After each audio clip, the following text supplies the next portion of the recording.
All right, folks, coming up on Roland Martin Unfiltered for Monday, April 15th, 2019. Of course, you see me wearing the number 42 jersey of Jackie Robinson. Today is Jackie Robinson Day in all of Major League Baseball. Every player playing today will be wearing number 42 in honor of the first African-American to break into Major League Baseball. I will explain to all of you why we need to change our language related to Jackie Robinson when it comes to Major League Baseball and how we should not be denigrating the Negro League.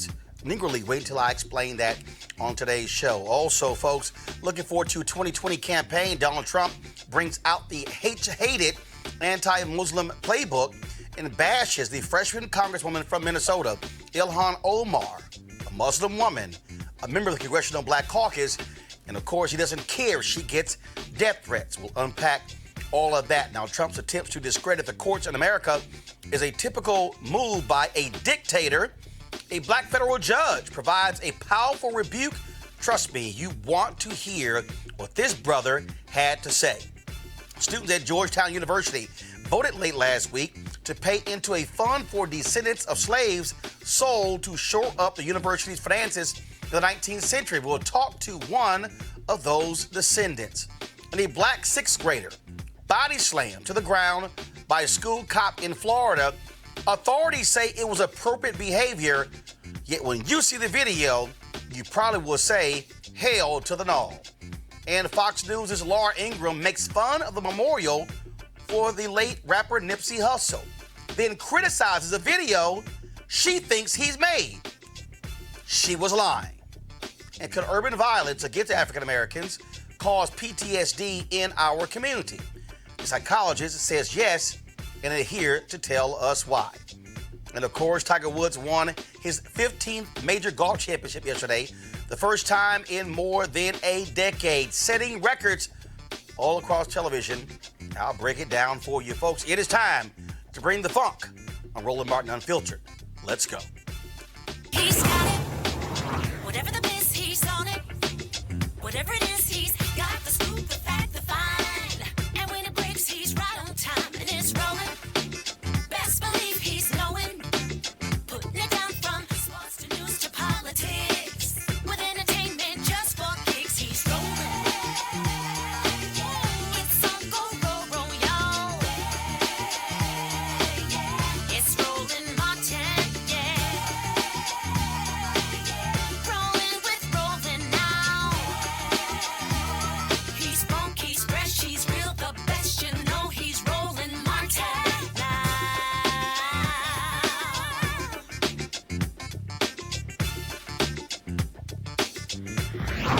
Martin. We need it. All right, folks, Donald Trump and his allies are attacking a black woman who's also Muslim, Minnesota Congresswoman Ilhan Omar. The attacks are supposedly about her not giving proper weight to the 9/11 attacks, but they really come from the same place as Trump's statements on Mexican rapists, the Muslim ban of five people on both sides. This is real simple. This is all a plan by Donald Trump to get white folks hyped and angry at people of color. They are not happy with demographic changes in America. This is all about white fear. And if Trump's tweets increase death threats to Omar, that's simply collateral damage, and he does not care. Because in 2020, he plans on running the same campaign he ran in 2016. All about fear. What Donald Trump and the GOP are doing, they are simply trying to trash any person of color in order to stoke their largely white base. Constant attacks on Congresswoman Maxine Waters. In fact, she has caused 4 white supremacists to go to jail for death threats against her. Constant attacks against New York Congresswoman Alexandria Ocasio-Cortez. Constant attacks against Ilhan Omar. What he wants is the Democratic Party to also trash them. Some Democrats have been doing that, denouncing Omar. Others also denounce Trump. It plays right into his hands where he wants Democrats challenging one another and firing one another. A number of Democratic presidential candidates have come out in support of Omar, and many people say his actions are shameful. Nancy Pelosi, the Speaker of the House, she also said that she is looking at security procedures to ensure that Ilhan Omar, has the proper protection. She has, of course, condemned this as well. And so Donald Trump sent a video out, again, trying to link her to 9/11. I'm going to play it for a reason, because this is not about amplifying what Donald Trump did. What this is about is getting you to understand what is at play here. And what we have that's at play is a man who will do, let me be clear, a man who will do anything and say anything in order to win. You need to understand what he is doing. The New York Post, their front page story on Omar. What did they do? They also, of course, tried to somehow suggest that she was trivializing 9/11. Then you have Congressman Dianne Crenshaw, a veteran, who went along attacking her as well, even though she sits on the commission trying to ensure that those who were impacted health-wise by 9/11 get paid. Guess who doesn't sit on that? Dan Crenshaw. And so what you have here is by design, a Republican president, by Donald Trump, backed by his own party. 89% of Republicans support Donald Trump for president. And you hear him attacking her. So this is the video. And I want you to see it because you need to understand what people of conscience are up against in 2020. We are up against a man and a party that will do anything, say anything in order to remain in power. Steve Bannon has already said that if Donald Trump wins another 4 years, he will be unleashed because there will be no repercussions for him not to do whatever he wants to do. This is what Donald Trump sent out 3 days ago on his Twitter feed.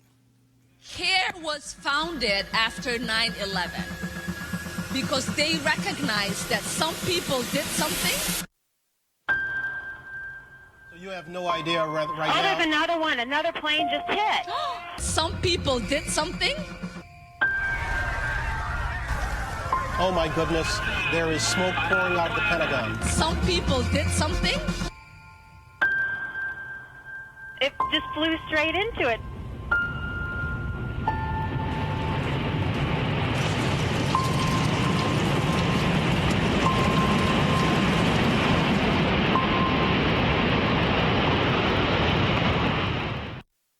CARE was founded. 94,000 retweets, 256,000 likes. Let's go to my panel. Dr. Avis Jones-DeWeaver, leadership strategist, who joins us. Linda McAllister, political analyst, former GOP congressional candidate, and also Malik Abdul, vice president, Black Conservative Federation. First, I'll start with you, Liddy, and that is, here's a man who first, on 9/11, mentioned how his building now will be the tallest building in New York as a result of the World Trade Center towers coming down. A man who said that he helped when it came to the rubble in New York, lie. A man who said he saw Muslims celebrating across the Hudson in New Jersey, lie. A man who said he donated $10,000 to the Fund for Survivors, lie. A man who said he knew a number of people who died that day in New York City, lie. So for him to attack Congresswoman Ilhan Omar when he himself has lied repeatedly about 9/11 shows what kind of man Donald Trump is, Lenny. Well, we're talking about it in the wrong ways. He's a politician. And we have seen for years that politicians will use whatever they choose to use in order to make sure that they can win. I mean, I just had a history lesson just last week with people in regards to the 1990 Jesse Helms ad against Harvey Gantt and the use of the word quota. This is the same type of thing. It's more aghast in regards to the fact that we're talking about 9/11 and we're spinning words there. But it's the same playbook, and we've seen it in American politics for decades, if not for centuries now. The problem is what you're finding more and more often is people are willing to be violent. People are willing to try to plan to take other people's lives. And as I said, when we approached 2016, we're moving into the 1960s all over again, just with more guns and a smaller world due to social media. And this just seems to be an example of it, unfortunately. Avis Jones-DeWeaver, again, when you look at what Donald Trump is doing, he ran on fear in 2016. He's running on fear in 2020. He wants to send the signal to white folks, look, demographics are changing. I'm your last great white hope.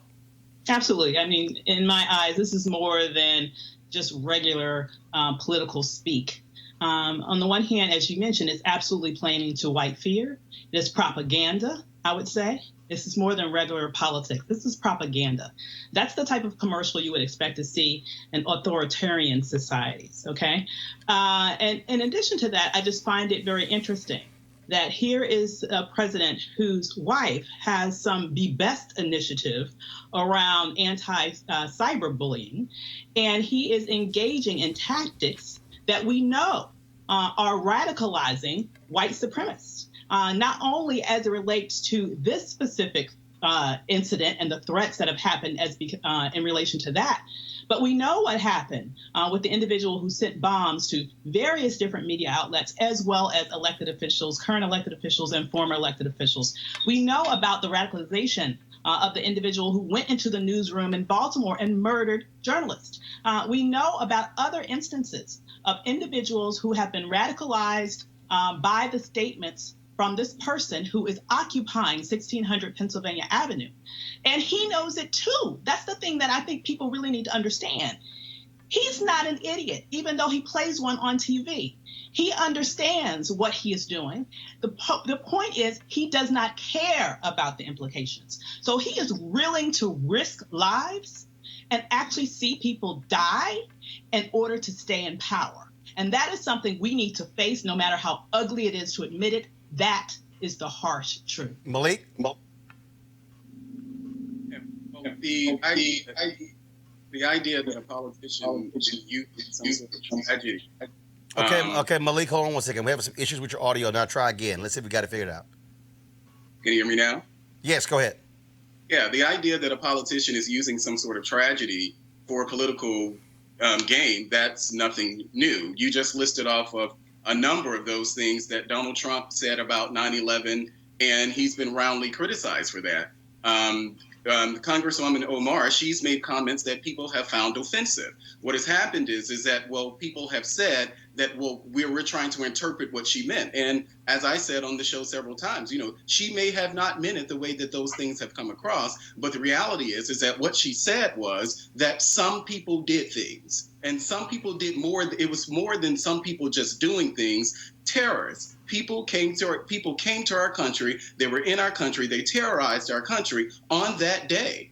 So it wasn't that some people just did things. Some people did a lot of bad things. And I think that is where the missing link is. But the idea that Donald Trump somehow is playing to some sort of fear that's different than any other political fear, whether it's John Lewis talking about John McCain or Mitt Romney, it's the same sort of fear. So I don't see. I saw the ad and I was like, how about that? Here's the deal, Malik. Here's the deal, Malik. If we want to be serious about this, and he wants to attack Congresswoman Ilhan Omar, look at the praise Donald Trump has constantly given to Saudi Arabia. And where did most of the terrorists come from? Saudi Arabia. When you look at Khashoggi, how they killed a journalist in the United States, Donald Trump praises them. The bottom line is he should be roundly condemned for it because he's also simply a hypocrite. Well, sure, you can say that you're right. He has been roundly condemned, but you can say that he's being a hypocrite. But I don't think that him being a hypocrite is any different than any other politician, whether it's the former attorney general. I'm not discussing any other politician. I'm discussing Donald Trump. I'm discussing the man sitting in the Oval Office who has no sense of decency, a man who doesn't care if somebody else receives death threats, a man who simply will lie with impunity. That's who I'm discussing. Yeah, and that happens all the time. We have politicians making those same comments about Donald Trump now, whereas they're not calling for any death threats, and Donald Trump isn't either. But there are politicians now that are calling for, whether it's Maxine Waters, whether it's Cory Booker, those people who are in my view, inciting violence in the same way that many believe that Donald Trump. How is Senator Cory Booker inciting violence? What's your evidence? He the one that said you had to get up in their faces? He wasn't the one who said that? No. You said he did. What's your facts? Back it up. You said Senator Cory Booker and Congresswoman Maxine Waters inciting violence. Where are the facts? Well, I think we talked about it on your show. So you're saying that they didn't make those comments? No. I'm asking you. Where's the proof? No. You're asking me to confirm something you said. Where's your proof? What did they say? Well, I don't have it right here. I can pull it up on my phone. Pull it. Okay, fine. No. Pull your phone up. I'm gonna go to Lenny. Lenny, your thoughts. Well, the bottom line is Donald Trump, ever since 2015, had no problem telling people, hey, if you just knock this guy out at my rally, I'll pay for your legal fees. You know, in my day, we would carry them out on a stretcher. This is something that's been part of his rhetoric, the bad boy, tough guy rhetoric since he came down that escalator in 2015. This is nothing new. The difference is that as president of the United States, it puts a certain type of political blessing upon it that does oftentimes have the influence of making people go from rhetoric to action. That's what we have to be mindful of. And I think that when we look at how to deal with this, we're going to have to make sure that we have leaders that are going to look at political solutions on both sides of the aisle. You're going to have to see more Republicans take a step back and say, even if the president is going to say something that we would disagree with from a rhetorical standpoint that's out there in the public sphere, we have to come back and say something that's going to make sense and redirect people with conservative principles, with Republican principles that are going to allow people to not only have a direction, but I would dare say from a political standpoint, start reestablishing some trust in the Republican brand again, because as we well know, the Republican brand has taken a hit with the middle and the left over the years that Donald Trump has been on the scene. Avis, before I go back to Malik, hopefully he's found his proof. Avis, the bottom line is Republican brand is irrelevant. They care about power. They will support Donald Trump until the end. Absolutely. They don't give a damn about the brand. They've shown that by their actions and by their inactions related to this person. That's reality. Now, I think it's very important that we talk about his particular behavior in the broader context of the history of this nation and the contemporary reality of this nation. The fact of the matter is there has never been a left-wing terrorist machine like there has been throughout the history of this nation. We have always had right-wing racist terrorists in this country that has largely targeted Black people. And it has expanded over and other people, but primarily Black people. And we know now that ever since this person started running for office, I mean, this begins even during the campaign, we saw the statistics shows that there has been an increase in membership in right-wing racist and I would argue terrorist organizations. We also know in the past 2 years since he's been in office, there has been a spike in right-wing terrorist violence in America. So you know, it's interesting to me how people are trying to make this argument that this is just another way that politicians on both sides rally their base. It is not the same. This is like the ultimate false equivalency. You know, what do we have in this nation that is similar to Nazi organizations or the KKK in terms of constantly perpetrating violence against individuals of color? We just had churches burning down in Louisiana. We just had people shot and killed in synagogues. We are having this type of activity all the time. And what do we have in common? We have it happening under an auspices where you have a president of the United States spewing racist, hateful rhetoric that is emboldening these racists, and in his name they are committing these acts. So, you know, I would love to have some sort of theoretical argument about, oh, well, the left does it too. Bull, okay? The left does not do it like this because there is no equivalent to the right-wing terrorist machine that has been in this country for centuries and that still exists in this country today and that is being emboldened under this administration. Malik, have you found that proof? Well, I correct myself. It wasn't Cory Booker who actually said the comments about pushing it back. That was Maxine Waters. And what did she say? No. What was the quote? From Maxine Waters? Yes. And if you see anybody from that cabinet in a restaurant, in a department store, at a gasoline station, you get out there and you create a crowd and you push back on them and you tell them that they're not welcome anymore. Hold up. You said you tell them you're not welcome anymore. How is that inciting violence? Well, so if Donald Trump had said that, it wouldn't be inciting violence. No. Hold on. No, Malik. I want you to. Malik. Inciting violence said, go beat him up. Inciting violence said, punch him. Inciting violence said, I'll pay your legal fees if you knock him the hell out. So you're violence is a physical confrontation. Okay. No, Malik, I'm asking you. You are a Republican communications consultant, right? Mm-hmm. Which means you advise folks on how to communicate. Right. She said, tell them you're not welcome. Where does she say go beat them the hell up? Well, you're referring to comments that Trump made, I believe, in 2015 or 2016. So if we're going to talk about things that he actually said, things that incited people to violence, we have to refer to 2016. So I'm asking you again. Where's the comment where Congresswoman Maxine Waters said, "Gay, go knock them the hell out, and I'll pay your legal fees"? Did she ever say that? As someone who's known people who have been attacked because they're Trump supporters, as someone No. Nice deflection. I'm asking you again. Where is the Malik? Where's the statement? Malik, where's the statement? Where's the statement where Congresswoman Maxine Waters said, "Go beat him up"? Well, that's how I interpret the statement. I thought so. Much like you interpret Trump's statement. No. Actually, no, Malik, you're wrong. I don't interpret Trump statements. Yes, that's what we're doing now. No, I read Trump. I'm sorry. I'm sorry, Lenny. I'm sorry, Lenny. Because that's a convenient argument. Let me go to the other Republican. Lenny, didn't you previously say about 3 minutes ago that Trump said at his own rallies, beat him up, we used to knock him the hell out, I'll pay your legal fees?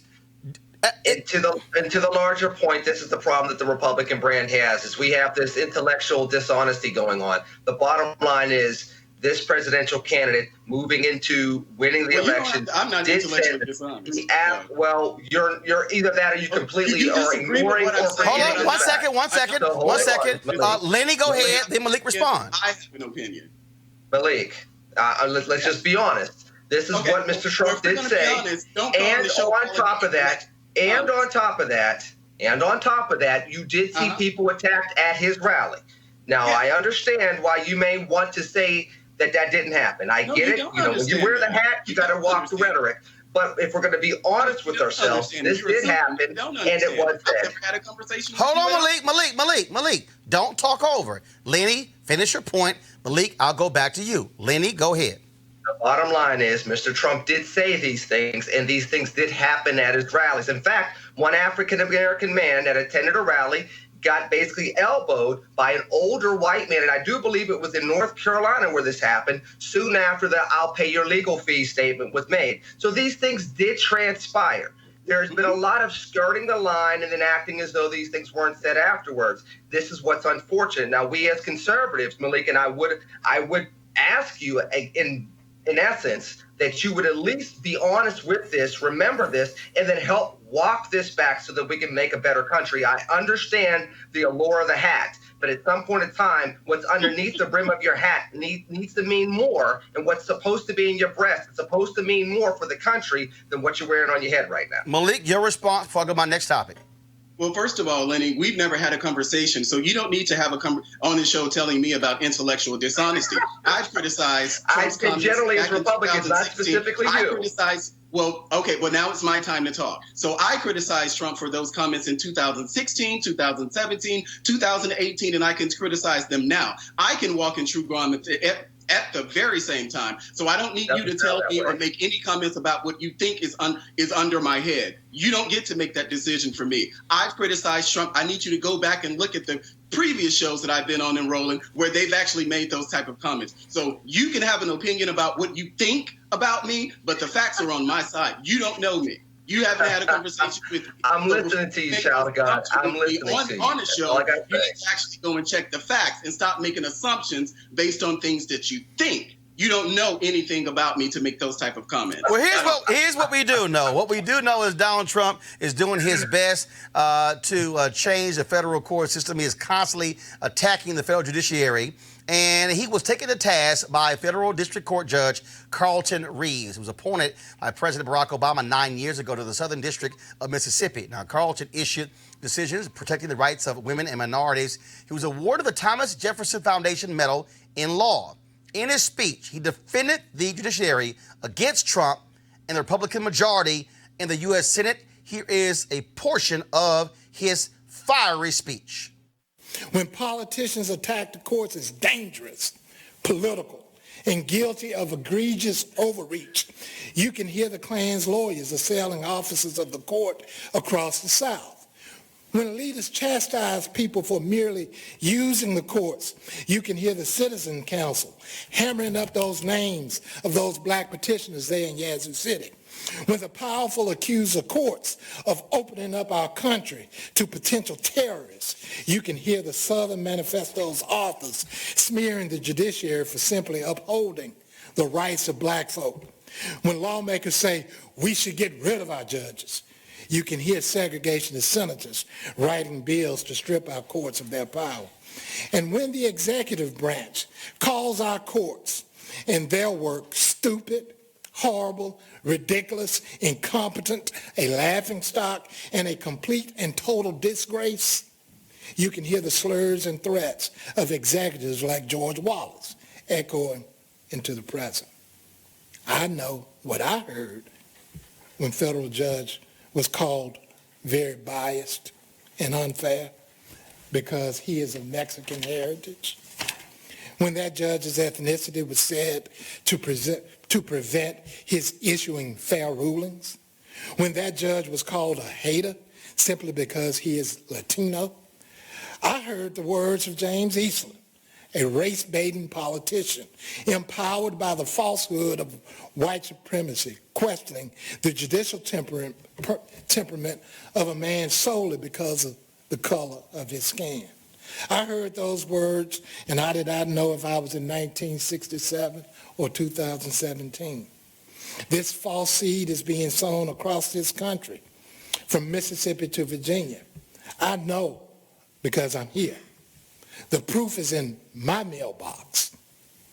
In countless letters of hatred, I've been called a piece of garbage, an arrogant, pompous piece of, and you fill in the rest. This may not be appropriate for children.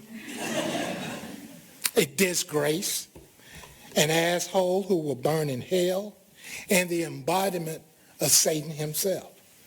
One person has even told me that he has prayed that God will give me complete discomfort.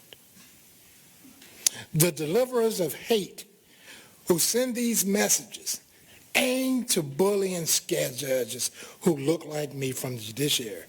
And so they share an aim with those who use whips and ropes and trees against my ancestors, scrubbing the black experience from our nation's courts. This administration and a bare majority of the Senate walking arm in arm and not stumbling unaware towards a homogeneous judiciary.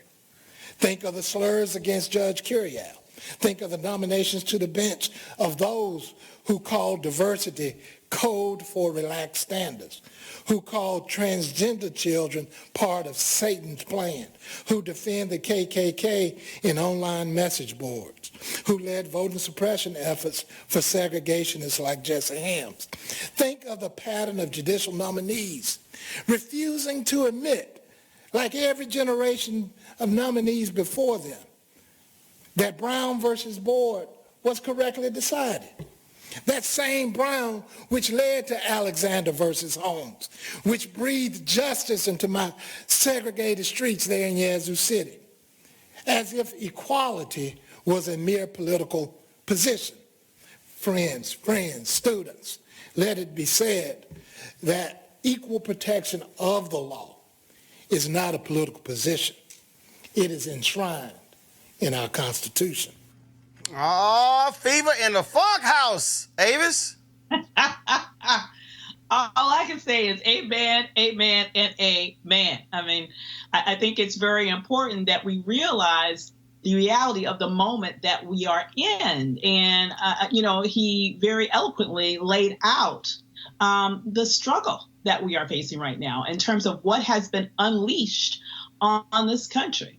This administration and this specific person has tapped into an ugly, racist underbelly that never left, but at least for a period of time felt some level of social disdain, and therefore was a little bit more undercover in their abilities and maybe hampered their activities. But you become emboldened when you have a president of the United States who calls Nazis and KKK members very fine people, right? You become boldened when individuals who are white commit terrorist acts and they're never, ever even mentioned in a tweet. I mean, it's never even acknowledged by the president.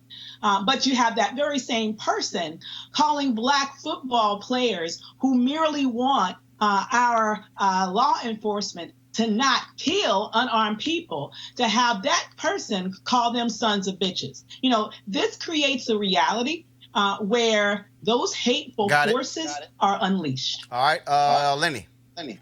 Well, I think one of the things we have to look at, too, as the judge said towards the end of his remarks, is going back to the Constitution and having that level playing field where adjudication from the bench is not politicized. Every single president tries to put their stamp on the courts, and that's what you're seeing with this president. Now, if you have more extreme views, you're going to see more extreme nominees. If you have control of the Senate, they're going to be nominated, and then they're going to be confirmed. What we have to start finding is more judges that go back to what the judge said. The premise of what we should be doing is equality for all in accordance to our Constitution, which means that when it comes to voter suppression opportunities, they should not be taken upon. Why? Because our Constitution says if you're a citizen and you meet the age requirements and the residency requirements, that you have the right to vote. There is no such thing as playing fuzzy with that. Just the same when it comes to other matters, it should go back to constitutionality. I think that when you start looking at the politicization of the courts, you start losing that. I think we've still lost that previously. Now you're seeing it on the other side. And unfortunately, it's pulling the country further apart. There's a way to get back to it. And I think the judge hit on that, not just from the rhetoric that we're hearing around the country, but also to what the courts need to be and how we should be looking to adjudicate these issues moving forward. All right, Malik. Yeah, the judge's comments, not very much about it surprised me. I've lived through the time where whether it's comments that were made about Scalia, comments that are even now made about. But that's a homeboy from your state, Mississippi. What does that mean? The fact that he's from Mississippi, I disagree with my own family and friends from Mississippi, so this is nothing new to me. But my point here is that the idea that a judge or anyone would criticize someone in the judiciary or even the president for that matter, it doesn't surprise me. And, this is the position that the Republican Party is in, because for years, well before I came to the party, the Republican Party was the Tea Party. So, that things that are said now, these are the same people. I don't think that Donald Trump actually created new people or found new people. These are the same people that have been Republicans all along, and we can rightly criticize them. No, that's not true. Malik, that's not wrong. Lenny, about 30 seconds go, Lenny. 30 seconds. Number one, the Tea Party people Malik, please. The Tea Party people that first got on board were people that actually knew fiscal policy. Those were Ron Paul people. Then the Tea Party got hijacked by people that were opportunists that started taking it to the far right, and you started getting more and more what you've had starting in 2012 and now going into 2016. Two completely different groups. Wait a minute. You said you weren't here very long. You barely remember the Republican Party, let alone the Tea Party, but you're going to tell me about history when I was there doing the rallies. Please just listen for a second. Two different groups. With guns? And you weren't there. Obama rallies with guns? You weren't there. Who were they? Pardon me? Who were the people who showed up at at Obama rallies with guns, expressing their Second Amendment rights? Who were they? Those people were not Tea Party people. Those people were reactionary people that were upset on the night of the election in 2008. Now, I know you probably were still in high school when that happened, but I was about Andrew media at the time. That was right at the election. It was in Raleigh, North Carolina, at the campus of North Carolina. Hold on, both of you can't talk. Lenny, go ahead. These were other places where this happened in 2008, where they went around saying, well, I know he got elected there, but we have to let him know who's boss. That's what the rhetoric was in November 2008, December 2008, going into the inauguration in January 2009. Hold on, Malik, just real quick. When did you join the Republican Party? In 2016. Lenny, how long have you been a Republican? I've been a Republican since 2004. Been doing this live and nationally for over 10 years. Okay, all right. That same party showed up. All right, I'm just checking. That same party showed up with those guns I got at the you. same rallies. This is not after Obama was elected. This was when he was campaigning. And I know because I supported him during that time, and I had a real problem with the fact that the members of the Republican Party decided to express their Second Amendment rights by showing up at Obama's rally. I got you, but I got it, Malik. I got it, but it's a whole bunch of new people who loving Trump. Y'all got to go to my next story, which explains why the courts and the judges absolutely matter. A federal district judge in New York ruled that a Trump administration plan was motivated by, quote, a discriminatory purpose of removing non-white immigrants to the country. This is all part of Donald Trump's pattern of keeping America white. In the backstory, the Trump administration wants to end something called temporary protected status, or TPS, for certain immigrants. Basically, when refugees come to the U.S. to get away from war or a natural disaster, they are temporarily protected from deportation. For Haitians, the year was 2010. The event was the earthquake in Haiti that killed hundreds of thousands of people. The Trump administration wanted to send 50,000 Haitians back. Because of an earlier court ruling, the administration moved the termination of protected status to 2020. But late last week, U.S. District Judge William F. Kuntz in New York, he ruled that the Trump administration plan had, quote, reverse engineered the TPS review process to achieve the desired political outcome, the termination of Haiti's TPS. I keep telling y'all, this is about white fear of a changing America. Speaking of Trump and the issue of racism, the Trump administration refused to appoint someone to the UN Committee on the Elimination of Racial Discrimination. Now, there was an American on the panel, Gay McDougal. She was expected to be renominated. She had originally been nominated by President Obama. She had criticized Trump. So at the last minute, the White House killed her nomination, and they failed to nominate anyone to replace her. So now, the United States will not have a representative on the UN Committee on the Elimination of Racial Discrimination. What a shock. What a shock. All right, folks, let's talk reparations. Students at Georgetown University here in D.C. overwhelmingly approved a plan to have every student pay a little more than $50 a year for the reparations to the nearly 4,000 descendants of 272 African slaves that Georgetown sold in 1838 to boost the university's finances. The referendum is not binding on the university, and so far, we do not know that Georgetown's administrators will agree to collect and disperse the money.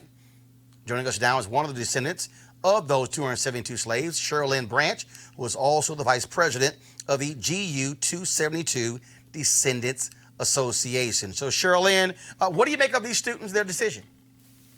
Well, obviously, this was a student referendum and has nothing to do with our organization per se, but I am thankful that students chose to do what students have always done, and it is abide by the truth on college campuses from the 1900s. And so we can clearly see that they've made a decision to provide $27.20, close to the $2.72 for the number of descendants. And I think it's important for us to understand and recognize that they had a right to vote and to have that referendum, irrespective of what the university might feel. This was a student-led referendum.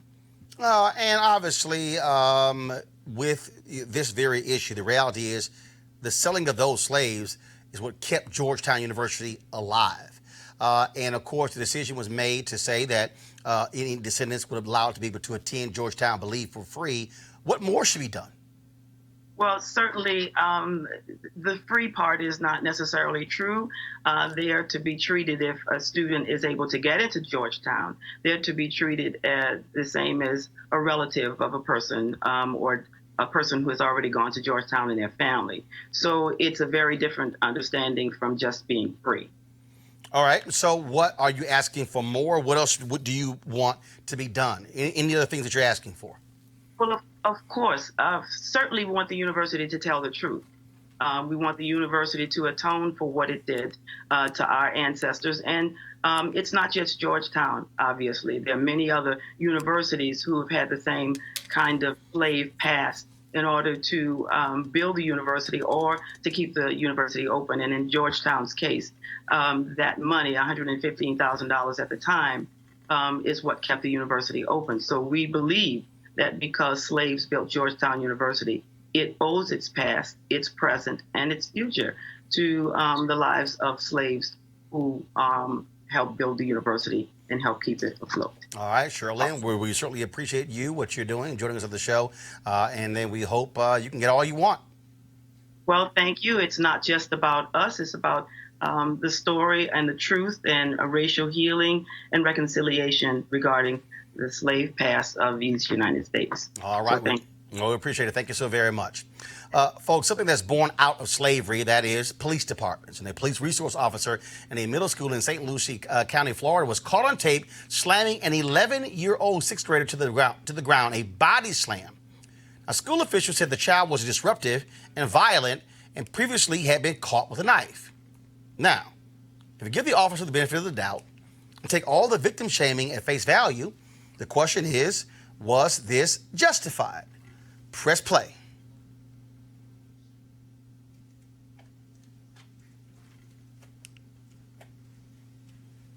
Now, folks, do you see that video?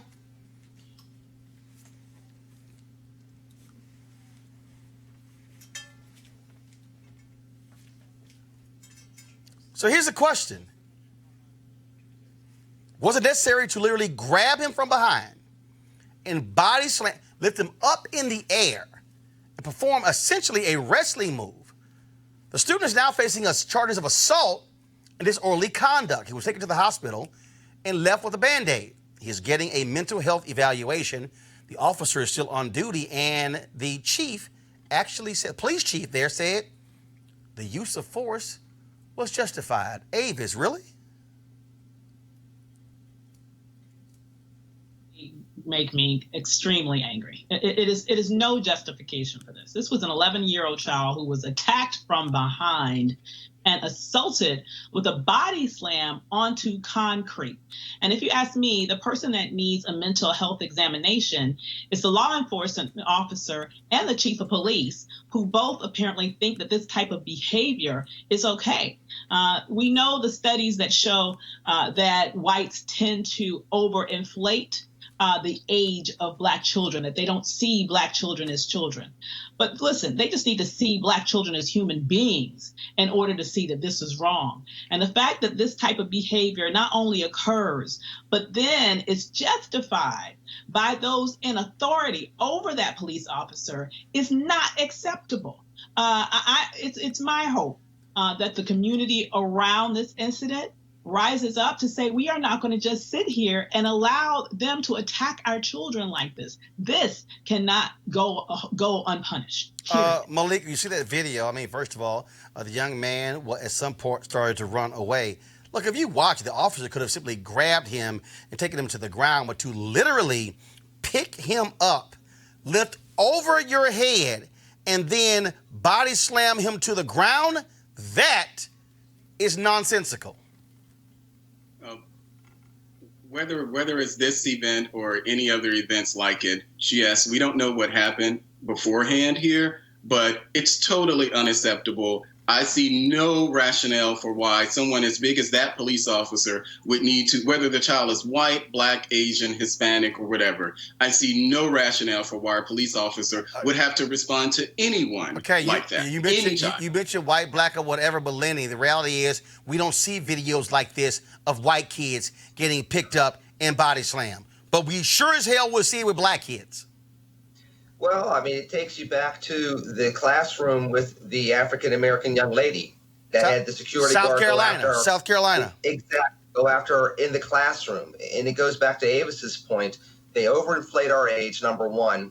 Number two, you always have the rhetoric of it was justified. You know, what people forget is there's one individual in the scenario that doesn't have a fully formed brain yet and won't until the age of 25. And the other person is a paid professional with specialized training to deal with a situation in a classroom, to deal with people that are going to act inappropriately with brains that are not going to be fully deformed until they're 25 years old.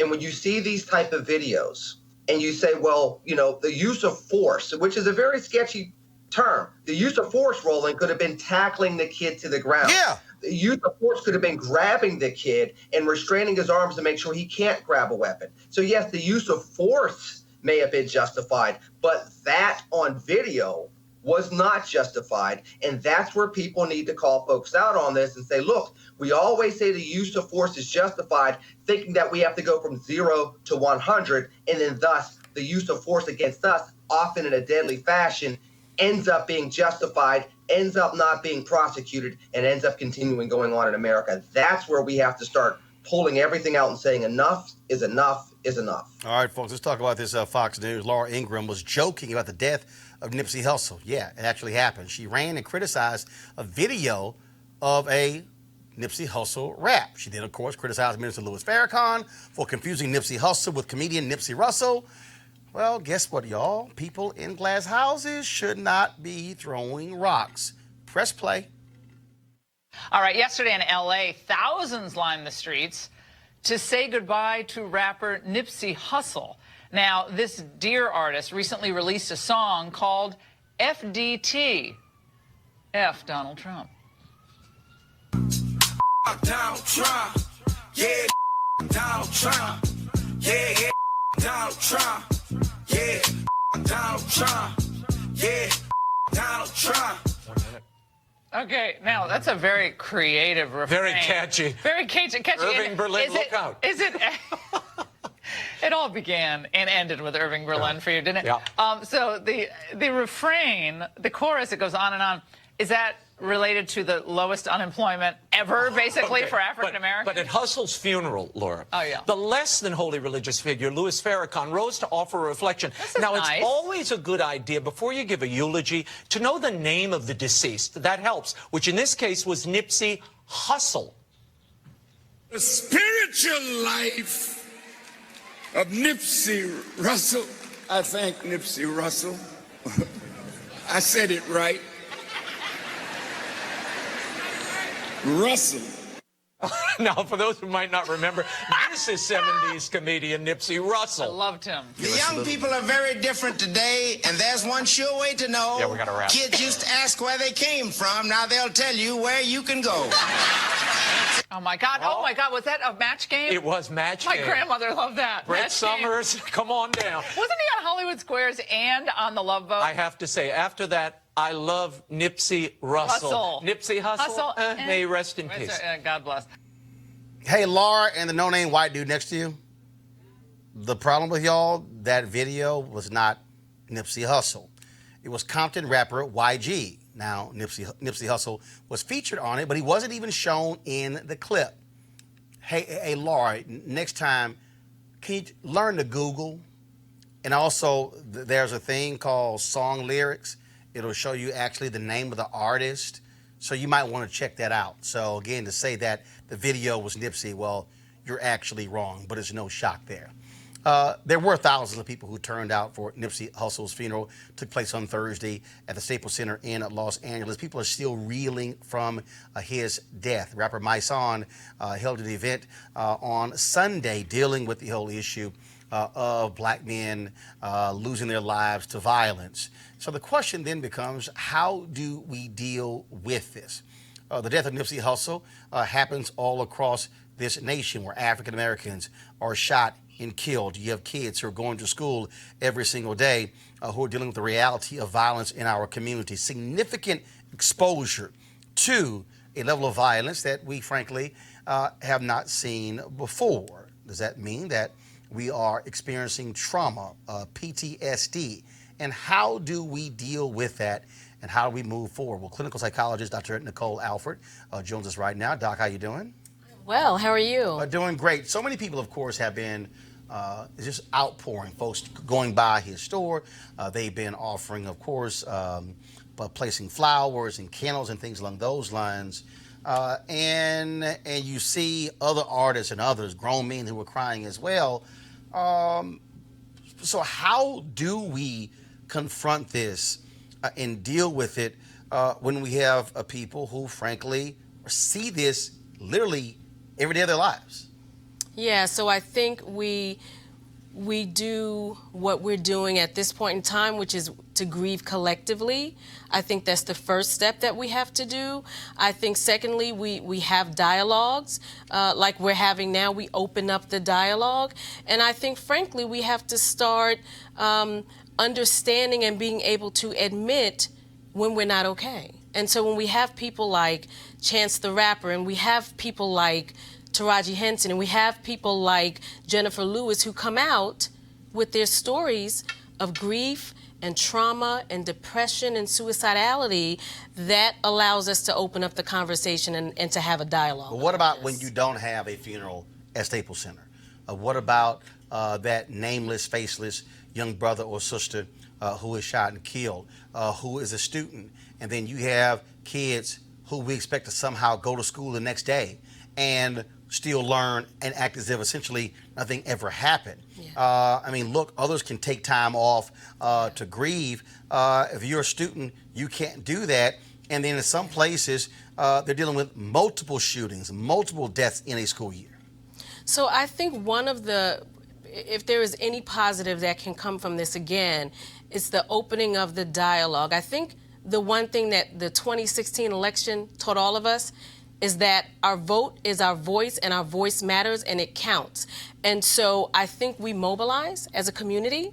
I think that there not only is strength in numbers, but I think certainly when you are dealing with emotional issues and psychological trauma, grief, depression, one of the ways to help come out of that is to get out of yourself and to mobilize and to take some type of action, a positive action. And so we begin to mobilize as a community. We have these dialogues, right? And we begin to plan. I think that's how we start. Also, when we talk about this level of trauma, we also have to confront, I fundamentally believe, with what does happen to black men.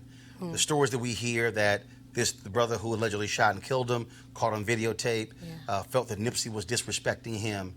And I was talking to a rapper last week, and he said, look, it's three things you don't say to a brother in the hood. You don't call him gay, you don't say he's a snitch, and you also don't question his manhood. He said that will set a guy off who can go from peace to wanting to kill you. Right.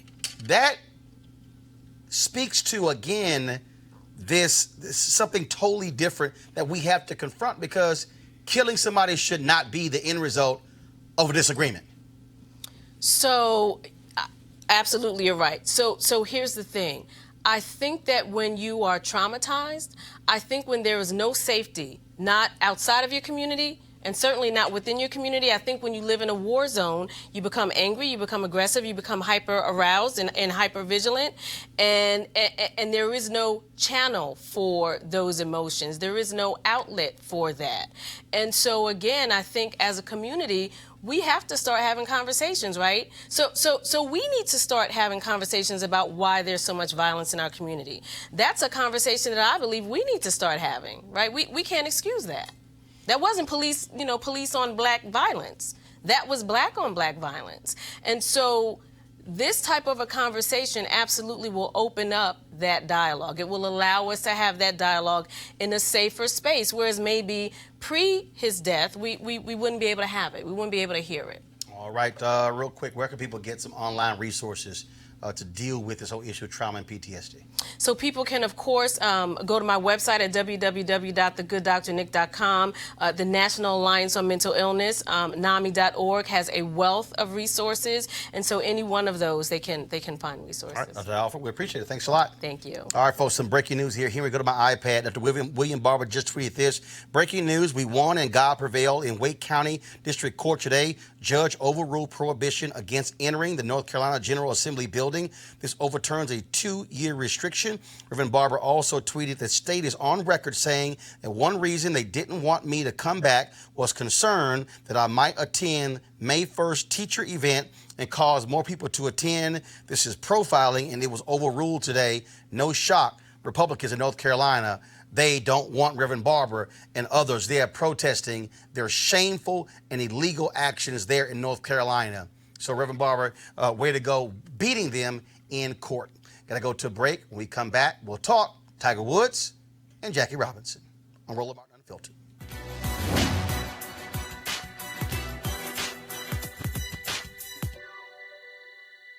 A life is not more important than others, except in the impact it has on other lives. American professional baseball player Jackie Robinson.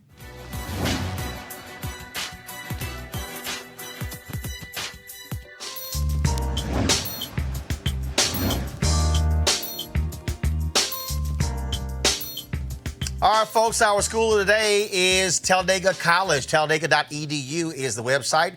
Notable graduates include Nikki Finney, Arthur Shores, Margaret Bush Wilson, Winona Lipman, and more. If you want to support Talladega College, go to Talladega.edu, Talladega.edu. And, of course, they were founded in 1867. So we certainly appreciate your support of them, our HBCU Giving Day University. All right, folks, calling all HBCU alumni, students, and leaders. Enter the Ford Motor Company HBCU Mobility Challenge and win $25,000 for your school. Building on their long-term support of HBCUs, Ford is looking to improve mobility in HBCU communities through innovative solutions. The winning program will receive a grant of up to $25,000 to implement the proposal. The deadline to apply has been extended to April 15th. That is today. So go to fgb.life for more information to apply. I'll say go to this website today. Don't wait. Tomorrow it's too late. So go to fgb.life for more info and to apply. And remember, Ford goes further in our community. All right, folks, yesterday, huge win for Tiger Woods, winning his 15th major golf championship. Amazing feat yesterday. Had not won in a very, very long time. He got his first win last year on the PGA Tour in several years, but winning his first major in more than a decade. Wow, a huge deal there. And I want to go to my panel real quick here. Lenny, I'll start with you. It's amazing. You got all the people on social media. Oh my goodness, you know, Tiger not black. He cheated on his wife. He played golf with Trump. But the reality is, people, whether you like him or not, or his personal life, he's still one of the greatest golfers in history, and people love a great story. I say this as a Pittsburgh Steelers fan. We go through the same thing with Tom Brady. You can say whatever you want about Tom Brady, but he's the greatest of all time at the quarterback position. Tiger Woods is that in golf. And to see somebody come back after so long, not winning, going through all the personal tragedies, and to come back and win and come from behind on the final day of the Masters, it's just another one of those stories that you tell your kids about and say, this is what perseverance is all about. Avis, people say Tiger Woods doesn't call himself black. Actually, he said, I'm black, but I'm also tired. It's about combination. So it's not like he walked around and said, I'm not black. I'm like Mike Tirico of ESPN, who said, well, you know, I don't really know what my background is, and I don't really need to check.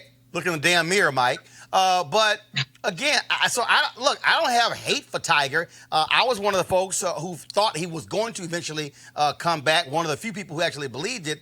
But again, to me, I just think we get so caught up in this whole idea of Tiger doesn't claim us. Yo, it's a whole bunch of black people who call themselves black who don't claim black people. Well, you know, yeah. Tiger calls himself Kaplan Nation. You know, he has the right to call himself whatever he wants to call himself.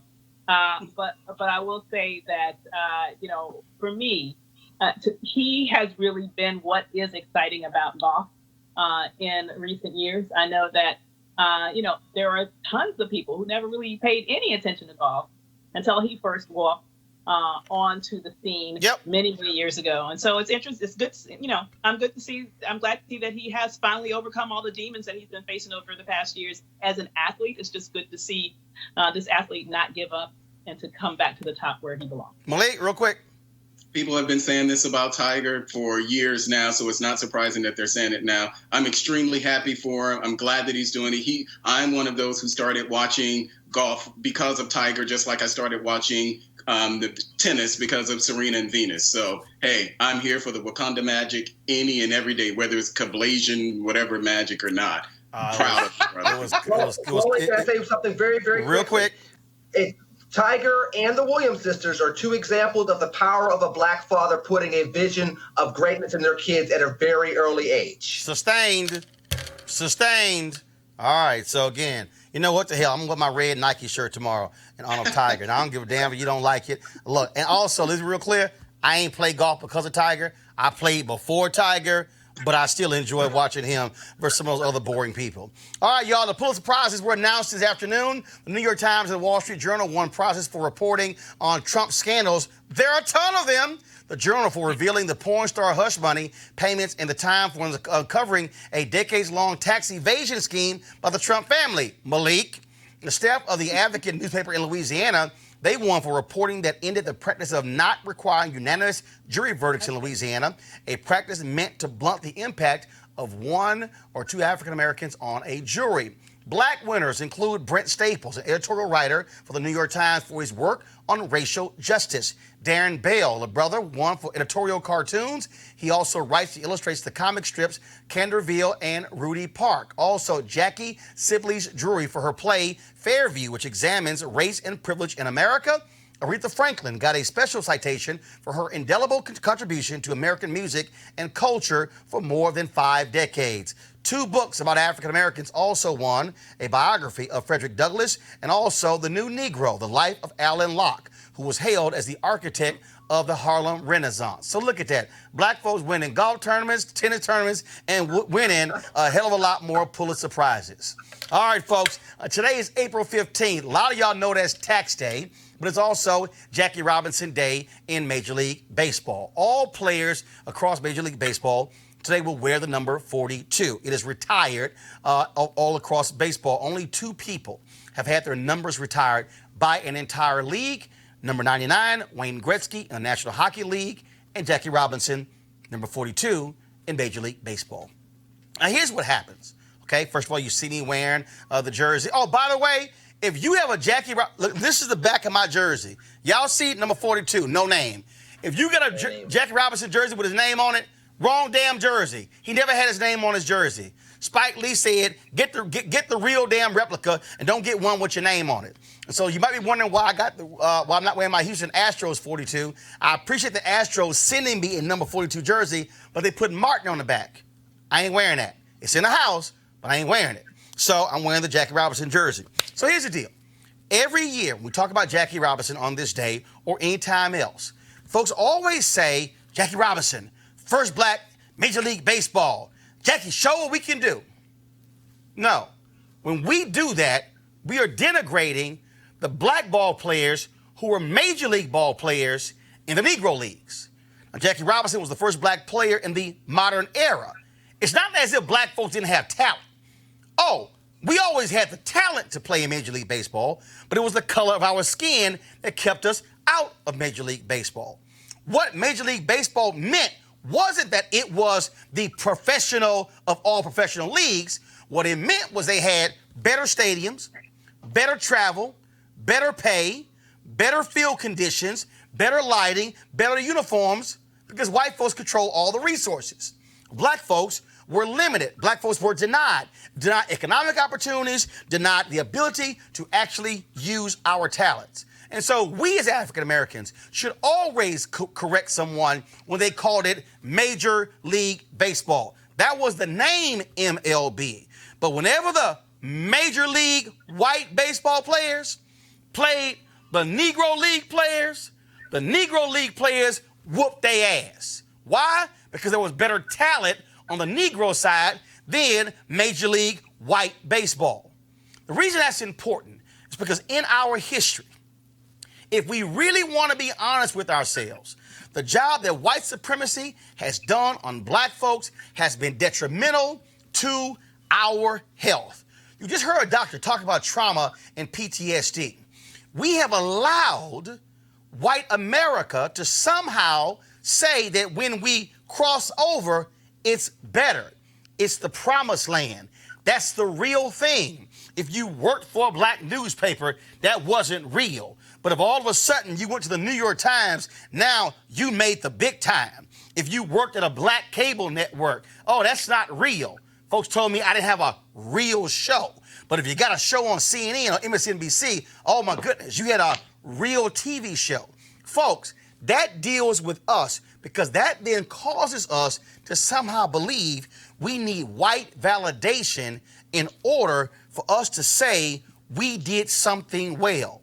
The reality is Jackie Robinson should have long been in Major League White Baseball. So should have Satchel Paige. So should have Josh Gibson and Willie Mays and Hank Aaron and so many others who had to go through the Negro Leagues because racist whites would not give them an opportunity to play the game they love.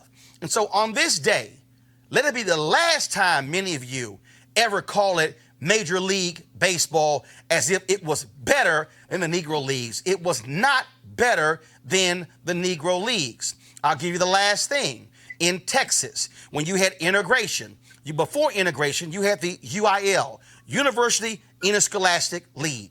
They govern all of sports. White schools in Texas. Black schools had what is called the PVIL, the Prairie View Interscholastic League. Here's what happened. When integration came along and they merged, they said, well, we're unsure of the record keeping of the PVIL. So the official records for Texas sports will be the UIL because we had more pristine records. So all of the athletic feats of these African Americans were washed away largely because of racism.